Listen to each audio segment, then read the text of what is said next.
am a Yank in Sussex. On a recent visit to East Sussex and Kent, the British bride and I dropped in at Chartwell and went exploring for an afternoon. Chartwell is a country estate not terribly far from London. It was the home of Winston and Clementine Churchill for over 40 years, from 1922 until not long after Winston's death. It was given to the United Kingdom's National Trust by the Churchills in 1946 and has been a favorite of visitors since that time. Since we visited while some degree of lockdown due to the COVID pandemic was in place, we had to book our entry for a particular date and time, but this has changed since our visit. Booking entrance to the grounds is no longer required, but if you want to tour the house and Winston's studio, one must make a reservation, which can only be done at the time of entry to the grounds on a first-come, first-served basis. Another couple we spoke with, who arrived not long after us, were unable to enter the house as the available slots had been used up for the day. Early arrival seems to be a key factor here.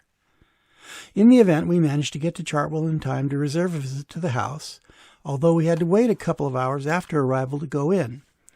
This wasn't a problem, however, as this is a large estate, and there is plenty of space to wander in and much to see. Our grounds visit arrival slot was on a Saturday between 12:30 and 1 p.m., having reserved it the previous day. Upon arrival, we were able to secure a reserved slot to visit the house, starting a couple hours later at 2:40 p.m. As noted, the available house visit time slots were almost exhausted, so we kind of lucked out. Here is a map of the estate. The house sits on the west side of a valley and faces into that valley.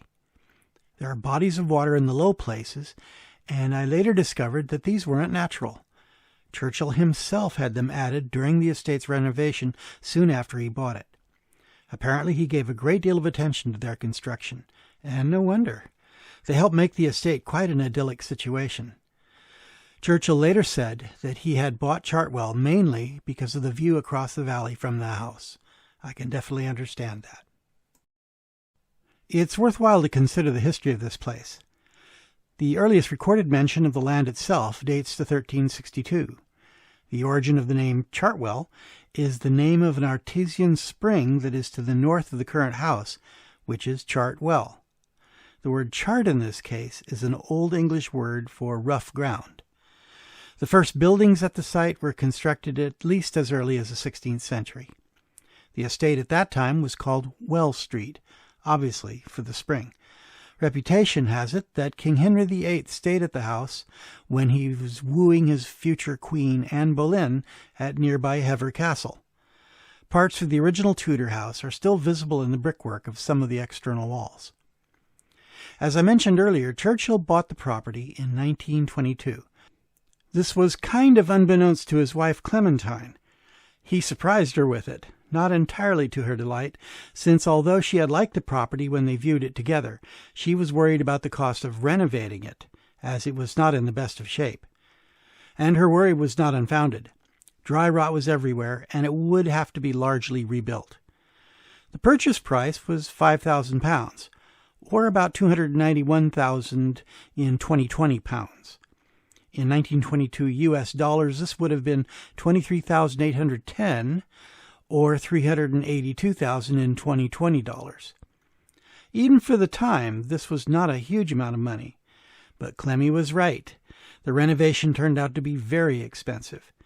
The original estimate of the cost was just £7,000, but by the time the renovation was complete in 1924, the cost had ballooned to £18,000, or £1,120,000 in today's money.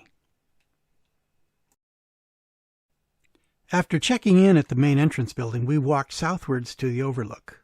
Well, that's what I'm calling it anyway, because from here we could see across the Weald into Kent and East Sussex, and down into the walled garden. I was quite impressed by this garden. Despite my great dislike for gardening work itself, I love looking at and walking through beautiful gardens, and this one is quite lovely. And in late spring and early summer, with all the plants flowering like nobody's business, there were hundreds of jolly bees buzzing around, including these impressive specimens of bumblebee. At the foot of the garden is the Merrycot, a little child-sized brick cottage that Winston built for his daughter Mary. The fittings and features are sized to fit a child, and I'm sure she greatly appreciated playing in this little house. Leaving the garden, we found our way out through this portal and to the line of cottages that include Winston's studio. Like the Merrycott, Winston laid the bricks himself for at least the studio portion of these cottages. He was reputed as a good bricklayer, and at one point he was a member of a professional bricklayers association. Oddly enough, they expelled him from their membership when he joined the Conservative Party. It must have been some kind of political statement on their part. Besides his chief fame as a soldier, author, politician, and statesman, Churchill is well known as an amateur painter. He took to this hobby as a distraction from his heavy responsibilities in June 1915. After he had been removed from his position as First Lord of the Admiralty in the wake of the disastrous Gallipoli campaign during the First World War. His introduction to the hobby was on a family holiday, when he observed his sister-in-law painting in watercolor. He took a turn at the brush and was instantly entranced. He first painted in watercolors, but soon graduated to oils. During his life, he painted over 500 paintings. He frequently took painting equipment with him during his travels, and did so even while serving in World War I as the combat commander of a battalion of the Royal Scots Fusiliers in France. During the time of his prime ministership, however, he was so busy that he apparently completed only one painting. Churchill described himself as nothing more than an amateur. He mainly gave away his paintings, which he self-deprecatingly described as daubs. This hasn't stopped people from paying large sums for his paintings when they have come onto the market, however. One of his paintings, the only painting he did during World War II, is this one here, entitled Tower of the Kutubia Mosque. He painted this one while in Morocco after the Casablanca Conference in 1943, and he later gave it to U.S. President Franklin Roosevelt as a birthday gift. Eventually, after passing through a number of hands, in March 2021, it was sold at auction for over £8.25 million British pounds. Painting was an important activity in Churchill's life and helped him in dealing with his occasional bouts of depression, which he described as his black dog. In an interview with Life magazine in 1946, he said, quote, "When I get to heaven, I intend to spend a considerable portion of my first 1,000,000 years in painting, and so get to the bottom of the subject." End quote. After leaving the studio, we took a walk on the estate grounds, down to the south end of the ponds. We had seen a notice at the entrance to the grounds about the black swans that were found on the pond. The notice was a warning not to bother or approach the swans too closely because they could get quite aggressive. Fortunately, they were too busy to get all aggro with us when we passed by, and aside from photographing them, we left them well enough alone. At the foot of the larger of the ponds, we found a statue of the founding couple of Chartwell, Winston and Clementine Churchill. This is labeled Nemen's statue, or Nieman, not sure exactly how that's pronounced, on the official map of Chartwell, and before we arrived there, I found myself wondering who or what on earth Nemen was. Looked like lemon with an N. Of course, this isn't what it is. It turns out that Oscar Nemen was Winston's favorite sculptor, and a good friend besides. And Nemen's output included a number of sculptures of Winston, such as this one found in the House of Commons in the Parliament Building in London.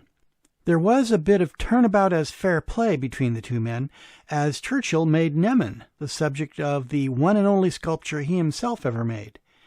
Here you see the sculptor Nemen with his bust of Churchill, and Churchill's bust of Nemen. Leaving Winston and Clementine, we then ascended up the trails into the trees.